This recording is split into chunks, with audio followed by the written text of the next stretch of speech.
Invitados aquí presentes, público en general.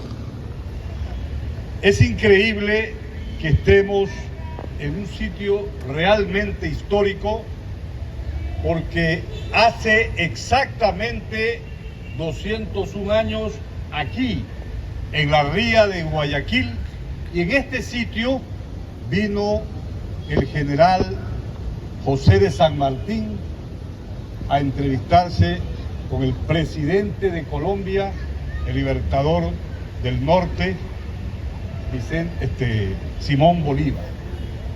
Ya Bolívar se encontraba pocos días atrás en esta histórica ciudad y había consagrado lo que en el Congreso de Cúcuta se conformó la República de Colombia con la Capitanía General de Venezuela y con el Virreinato de Santa Fe de Bogotá.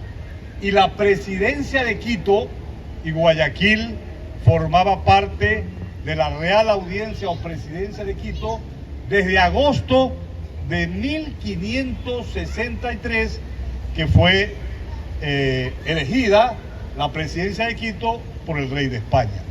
De manera tal que Guayaquil era el 17 de diciembre de 1819, cuando en Cúcuta el libertador Bolívar crea la primera República de Colombia, pertenecía, como he dicho, a Colombia. Pero después viene el 9 de octubre de 1820, cuando los guayaquileños decidieron independizarse de la monarquía española. Pero obviamente esto representó una galimatías, como decía Bolívar, de que Guayaquil sea absolutamente independiente de Colombia y del Perú. Y reclamaba Bolívar los derechos históricos de Colombia sobre Guayaquil, porque la presidencia de Quito pertenecía al Virreinato de Santa Fe de Bogotá. Bolívar viene a Guayaquil, y es importante esta pequeña reseña histórica, el 11 de julio de 1822. Viene a Guayaquil y 3 días después, como aquí circulaban, Guayaquil eran 3 calles, aquí 3 o 4 calles, y aquí al frente circulaban los partidos, grupos colombianistas, grupos peruanistas y grupos que enarbolaban el Guayaquil independiente.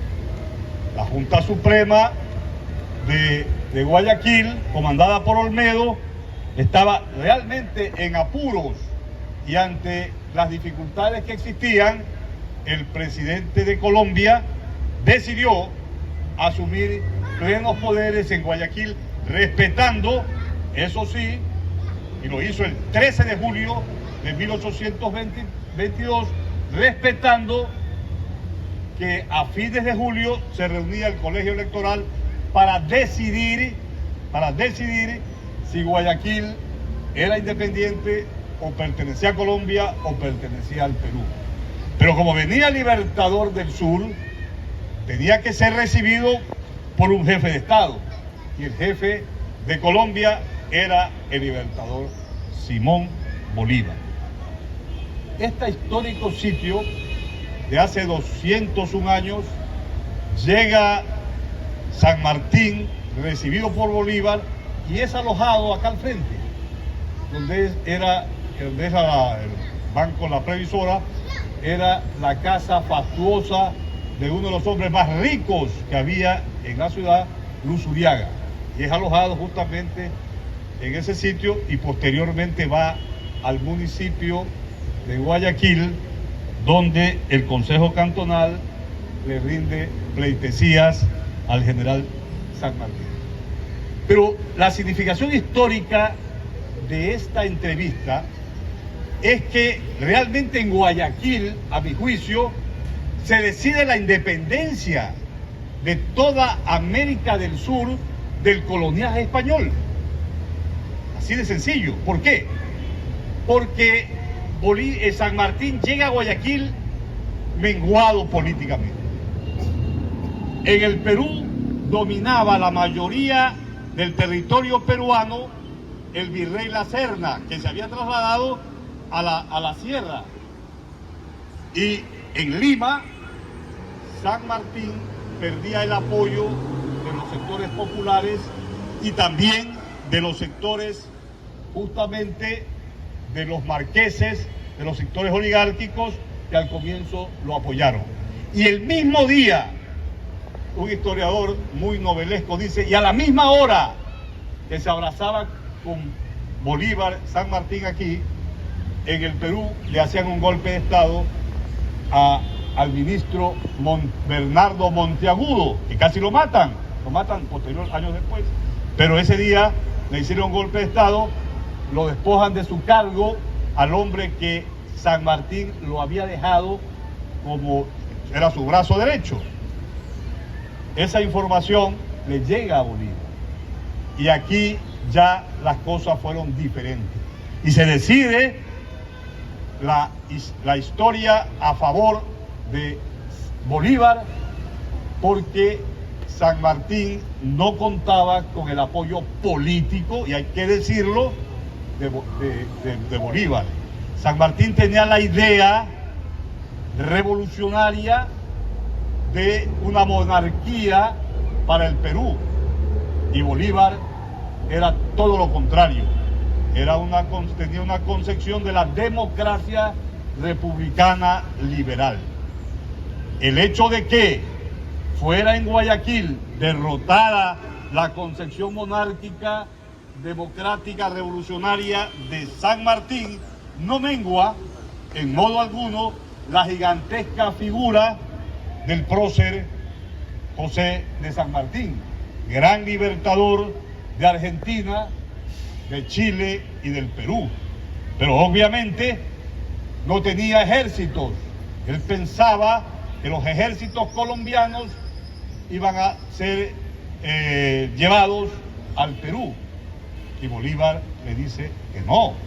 Él le podía dar las mismas fuerzas que dio con la ayuda del coronel Santa Cruz a Quito, cuando hubo la batalla del Pichincha 2 meses antes.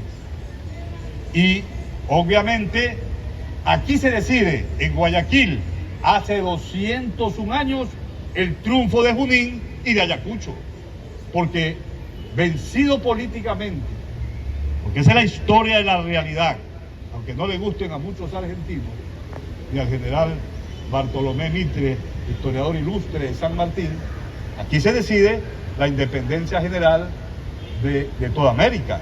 Aquí se decide Junín y aquí se decide Ayacucho.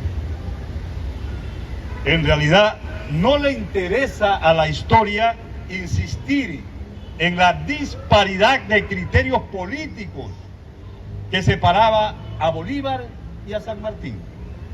Pero sí es y será motivo de mucha exaltación y de enseñanza lo que ambos hicieron para extraer del despotismo a un conjunto de pueblos que buscaban ansiosos un destino de bienaventuranza, siguiendo la consigna de sus libertadores.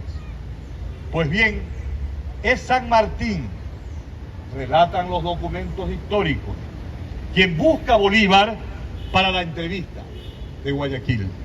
Desde Pisco, el 12 de octubre de 1820, expresó San Martín a Bolívar su deseo de tener una entrevista con él, misiva que la historiografía no la encuentra todavía en su original, porque desde Bogotá, y se supone esto, porque el 10 de enero de 1821, Bolívar le contesta y le dice: tengo la honra de acusar a su excelencia la recepción del despacho a 12 de octubre en Pisco del año próximo pasado.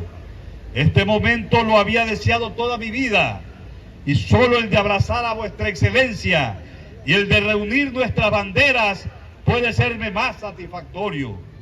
el vencedor de Chacabuco y Maipú, el hijo primero de La Plata, ha olvidado su propia gloria, le decía Bolívar a San Martín, ha olvidado su propia gloria al dirigirme sus exagerados encomios, pero ellos le honran porque son el testimonio más brillante de su bondad y propio desprendimiento. Al saber que vuestra excelencia ha hollado las riberas del Perú, ya las he creído libres y con anticipación me apresuro a congratular a vuestra excelencia por esta tercera patria que le debe su existencia. Me hallo en marcha para ir a cumplir mis ofertas de reunir el imperio de los incas al imperio de la libertad. Sin duda que más fácil es entrar en Quito que en Lima, pero vuestra excelencia podrá hacer más fácilmente lo difícil que yo lo fácil. Bien pronto la divina providencia que ha protegido hasta ahora los estandartes de la ley y de la libertad nos reunirá en algún ángulo del Perú, después de haber pasado por sobre los trofeos de los tiranos del mundo americano. Sin lugar a dudas, había entre estos ilustres próceres mutua simpatía por la obra que estaban realizando, cruzándose algunas cartas célebres de la entrevista en Guayaquil. Desde octubre de 1820 hasta julio de 1822 sucedieron muchos acontecimientos que matizaron el interés de ambos libertadores para conversar sobre la suerte de Guayaquil y de las naciones liberadas por sus espadas. Y claro, el interés de ambos era Guayaquil, porque San Martín, la diplomacia peruana, le había hecho creer que pertenecía al Perú, al virreinato del Perú. Y en esa época, como ya los documentos históricos lo atestiguan, el rey de España pasó la presidencia de Quito o Real Audiencia de Quito al virreinato de Santa Fe de Bogotá. Y cuando se crea el 17 de diciembre de 1819 la República de Colombia, el virreinato de Santa Fe de Bogotá formó parte con, como he dicho anteriormente, con la Capitanía General de Venezuela de Colombia recién creada. Bolívar le había escrito a San Martín en agosto de 1821 que por el triunfo de Carabobo no contemplaba ningún obstáculo que se oponga a extender sus brazos al Libertador del Sur. Incluso hay una carta que Olmedo, como presidente de la Junta de Gobierno de la provincia de Guayaquil, le escribe a San Martín el 29 de octubre de 1821, como preludio de la entrevista aquí en Guayaquil. Le dice Olmedo: terminada la guerra en Venezuela, parece que el presidente de la República ha dirigido una expedición a Panamá. Otra división baja a las provincias del Cauca y quizá dentro de pocos días se aparecerá en esta ciudad el mismo Libertador. Yo quiero resaltar algo muy importante que muchos historiadores regionalistas de la oligarquía guayaquileña han sostenido que Olmedo, y sostienen ahora, odiaba a Bolívar.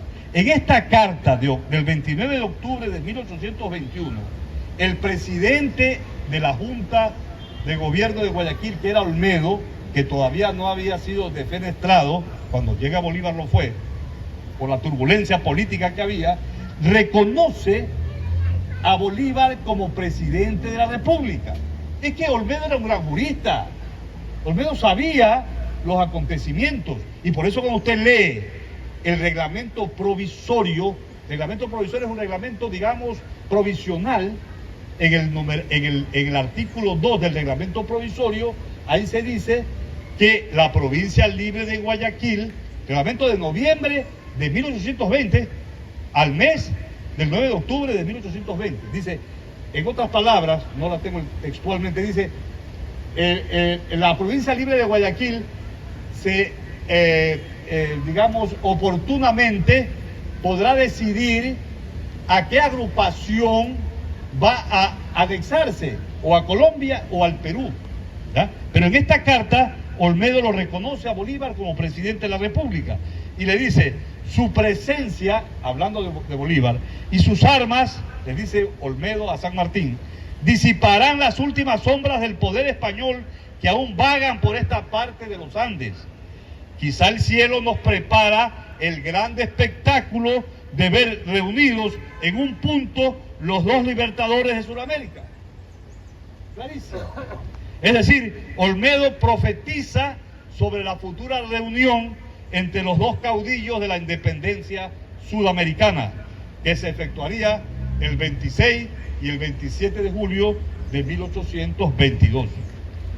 Pocos meses después, Bolívar, en un lenguaje fino y diplomático, proverbial en su cultura, desde Bogotá, en noviembre de 1821, le dice a San Martín, seguramente conociendo de que se había proclamado la independencia del Perú en Lima el 28 de julio de 1821. Es una verdadera satisfacción para toda la América la grande obra que vuestra excelencia acaba de ejecutar, volviendo al Perú sus derechos y dándole una existencia nueva. La independencia de esa opulenta región es el complemento de la salud de este hemisferio meridional. Y México, que también ha roto sus lazos de dependencia, ha llamado sobre el nuevo mundo las luces del saber y los bienes de la libertad. José Abelardo Ramos, en su obra Historia de la Nación Latinoamericana, indica que San Martín había desaprobado una tentativa de independencia de Guayaquil. Es que tanto San Martín como Bolívar no aceptaban que haya una independencia absoluta y total de Guayaquil. No lo aceptaban, porque ambos supuestamente tenían documentos históricos. Bolívar decía que pertenecía a Colombia y San Martín al Perú, Guayaquil. San Martín gobernaba el Perú oficialmente desde el 3 de agosto de 1821 como protector de la independencia peruana. Era en verdad un dictador, porque los momentos lo exigían, pero desde el comienzo las fuerzas políticas peruanas y el pueblo llano se dio cuenta que el Libertador del Sur no tenía ideas republicanas, sino monárquicas. Y en pocos meses la situación, que al comienzo fueron muy favorables para su liderazgo, se fue deteriorando. Conociendo las ideas monárquicas de San Martín, que disgustaban a Bolívar, despachó con destino a Lima al coronel Ibarra en septiembre de 1821, con un pliego de instrucciones para que disuada a San Martín de su proyecto de establecer una monarquía constitucional en el Perú. Las instrucciones de Bolívar decían: persuadirle a que desista el proyecto de erigir un trono en el Perú, por el escándalo que causaría en todas las repúblicas establecidas en nuestro continente, por las nuevas divisiones que produciría en su ejército y en el país la proclamación de los principios monárquicos, después de haberse pronunciado todos los republicanos, por el aliento que esto inspiraría a los españoles para continuar la guerra en todos los estados, contando siempre con el apoyo del Perú y con las divisiones intestinas, o pretendiendo que sigamos el mismo ejemplo, y últimamente por el peligro que hay de que haya aquí la Europa un pretexto para mezclarse en nuestras discusiones con la España y trate de decidirla al imponernos la ley de la arbitrariedad al trono y su absoluto poder sobre el pueblo. Naturalmente, el odio político, una vez encendido, envolvió la persona de San Martín. Corrieron rumores de que quería la corona para sí mismo, y hubieron pasquines, documentos que circulaban en Lima en ese sentido. Esta sospecha era tan injusta como infundada, pero contribuyó a minar el prestigio del libertador San Martín. Hasta los compañeros de armas de San Martín creían que sería necesario matarlo o deponerlo para poner fin a la guerra con España. Sus conclusiones cristalizaron en forma de conspiración, pero aunque San Martín se enteró del complot, desechó toda idea de castigar a los traidores. Era débil San Martín. Mientras tanto, los oficiales de alto rango perdían confianza con su jefe y el ejército se desintegraba. La fiebre amarilla y las deserciones diezmaban las filas y el clima físico y moral del Perú se combinaba para acabar con toda disciplina. Lima era una ciudad sensual y lujuriosa y ningún ejército sudamericano había resistido sus tentaciones. El protector comprendió demasiado bien lo que pasaba a su alrededor, pero careció de decisión para imponer orden mediante medidas enérgicas. Así, a comienzos de 1822, encontramos a San Martín en una encrucijada. La liberación del Perú era imposible sin ayuda del exterior. Y la ayuda del exterior implicaba la ayuda de Bolívar. San Martín sentía que tenía derecho a contar con la colaboración del libertador Bolívar. San Martín sentía que tenía ese derecho, pues él mismo había ayudado a Colombia. Eso es indiscutible. Ya en enero de 1822 había intentado encontrarse con Bolívar en la costa del Ecuador, pero había vuelto atrás al enterarse que Bolívar estaba en el interior. Ahora, en julio de 1822, parecía que el momento había llegado. Supuso él que Bolívar estaba todavía en Quito y decidió ir a Quito a visitarlo. Cuando San Martín sale de Lima para encontrarse con Bolívar, pensaba hacerlo no en Guayaquil sino en Quito, y vino con la escuadra del almirante Blanco Encalada porque suponía que las fuerzas peruanas del general Santa Cruz, que habían coadyuvado 2 meses antes a la independencia de la presidencia de Quito, el 24 de mayo de 1822, con ese ejército que venía de la sierra a Guayaquil para trasladarse al Perú, pensaba que Guayaquil se incorporaría mayoritariamente a Colombia. Cuando Bolívar se entera de esto y llega en junio 16 de 1822 a Quito, y ya se entera de que Sucre el 29 de mayo de 1822 había convocado a todos los padres de la patria, como le llamaban así en esa época, y había incorporado ya la presidencia de Quito a la República de Colombia, el 29 de mayo de 1822. En junio, 17 días después, llega Bolívar a Quito y con todo su estado mayor, viene a Guayaquil porque se entera que venía con los mismos propósitos de apoderarse de Guayaquil San Martín. Pero estos 2 hombres que se reunieron aquí, y Bolívar los recibe aquí en la ría, le dice: bienvenido, general San Martín, a tierras colombianas.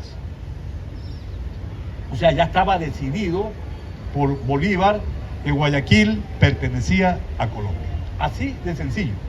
Muchos historiadores sostienen que Bolívar, que vino no con 3.000 hombres de su ejército, sino con 1.500, es la historia corregido con documentos fehacientes que ha mostrado don Vicente Lecuna, distinguido historiador venezolano, viene con 1.500 hombres porque él, en las cartas que le había mandado incluso a San Martín y al general Santander a Bogotá, él decía: no puedo permitir que se cercene el territorio nacional. Y hubiera sido una cosa terrible que San Martín se hubiera producido la guerra, definitivamente, porque estaba dispuesto Bolívar, con el contingente armado que vino a Guayaquil, a hacer respetar las leyes de Colombia. Estos 2 hombres eran totalmente diferentes, pero se admiraban mutuamente porque el capitán jefe del ejército, el protector del Perú, fue un hombre de una visión gigantesca, un libertador, que tuvo una idea equivocada que no cuajó ni en su ejército ni en el pueblo peruano, es otra cosa. Pero aquí nace la independencia del Perú, cuando Bolívar decide que Guayaquil sea de Colombia. Fracasan las negociaciones de Bolívar y San Martín, que tuvieron en 2 días. San Martín regresa a Lima y se entera que su poder estaba totalmente deteriorado, se entera del golpe de Estado que le dan a su ministro Monteagudo, convoca a una asamblea constituyente que se reúne en septiembre de 1822, resigna, declina el mando, se va a Argentina y posteriormente va a Europa, donde muere en Francia en 1850. Pero la gloria de San Martín también nace en Guayaquil. Vean ustedes, su derrota política representa la gloria suprema histórica posterior de este gran libertador, porque los pueblos agradecidos de Argentina, de Chile y del Perú reconocen la valía militar que tuvo, el arrojo que tuvo, y justamente en su lucha contra el colonialismo español. Y cuando ya se despide el 27 de julio, después de una gran fiesta que hubo aquí en el municipio, el 27 de julio a la 1 de la mañana, se despide Bolívar y San Martín. Bolívar le entrega un obsequio, que es una imagen de él, de una medalla. Y esa medalla la tiene toda su vida en su casa, en el exilio, porque muere 20 años después de muerto Bolívar. En 1850 muere San Martín. Y los historiadores dicen, muchos historiadores ecuatorianos, más guayaquileños y argentinos, han querido hacer pelear a Bolívar y a San Martín, porque Bolívar siempre admiró el arrojo y la prestancia y el valor histórico de este gran gigante de la libertad sudamericana que fue San Martín. Y siempre hay historiadores muy sensatos que dicen, ¿cómo lo iba a odiar Bolívar a San Martín? ¿Y cómo iba a odiar San Martín a Bolívar, que conservó, porque hay cartas de Balcarce, el yerno de San Martín, que dice que en las reliquias que dejó San Martín, en su cuarto, en su dormitorio, hablando más claramente, estaba la efigie, la medalla que le había obsequiado aquí en Guayaquil Bolívar a San Martín. Pero la pregunta es, ¿cuál es la enseñanza, el legado histórico de estos dos grandes hombres, adalides de la independencia sudamericana, de la independencia contra el coloniaje español? Es una entrega desinteresada, una entrega suprema, vital, a grandes causas de libertad y de progreso para los pueblos. Bolívar, después, en 1823, después de un año, más de un año, en septiembre de 1823, va a Lima y es recibido en el Perú como un semidios, prácticamente, en esos términos, como semidios, porque le dan plenos poderes. Ni en Colombia le dieron plenos poderes a Bolívar. Bolívar se los arrogaba, Bolívar se los tomaba. Esas fueron las diferencias con Santander. Bolívar era Bolívar, cuando él estaba, donde él estaba no mandaba nadie. Donde él estaba ni las leyes mandaban. Él estaba por encima de las leyes. Bolívar estaba por encima de las leyes. Cuando va a Venezuela a conjurar un golpe que quería dar Páez a fines de 1827, Santander le dice, oiga, no, pues si tiene que arrestarlo, este señor está contra la Constitución colombiana. Y Bolívar le manda una carta, le dice, yo quiero saber si usted me obedece o no, porque todo le daré yo a usted. Pero usted no puede recibirme como simple ciudadano. Yo soy el presidente de Colombia. Y cada vez que iba, después de 6 o 7 años que había salido de Caracas, se internaba en las tierras venezolanas, los pueblos, yo no sé cómo le llaman allá, los pueblos cantones, parroquias, los pueblos donde pasaba Bolívar salían a las calles y la policía, el ejército se sumaba. Y cada vez Páez, que mandaba en Venezuela, la tierra se le hacía chiquita y lo recibió. Y Bolívar, muy políticamente, le entrega su espada de oro, la famosa espada de oro, y conjura, porque Bolívar era un político. Las leyes a veces no pueden decir lo que la realidad del mundo y del momento determinan. Y San Martín recibió el cariño del pueblo, el cariño histórico por su gesta libertaria. Pero Bolívar, en mi concepción, sin despreciar el hecho histórico vital del general San Martín, fue un hombre superior, fue un genio, un hombre de pensamiento extraordinario y que todavía está vigente. Y Bolívar en Venezuela se reencarna en Chávez, con todas sus limitaciones de Hugo Chávez, porque obviamente la superioridad del padre de la patria latinoamericana es Simón Bolívar. Pero Chávez vuelve a tomar la idea de que Bolívar no está muerto. Bolívar vive para la gran patria que tenemos todos que construir en esta época de sinsabores, en esta época de guerras y de violencia, en esta época en que la criminalidad, que tiene sus razones y sus causas, pretenden, digamos, atemorizar y acribillar la vida y la libertad. Bolívar y Chávez y San Martín viven para los hombres que desean paz, democracia auténtica y lucha por la justicia social, lucha por los más pobres y por los más humildes. Yo los invito, compañeros y compañeras, siempre llevar adelante que el pensamiento bolivariano no murió el 17 de diciembre de 1830 y el pensamiento de Hugo Chávez no murió en marzo de 2013, sino que esos hombres ilustres que Latinoamérica ha enarbolado y que tampoco San Martín murió en agosto de 1850, son prohombres de la libertad, de la democracia y de la lucha por mejores días para la patria grande. Muchas gracias.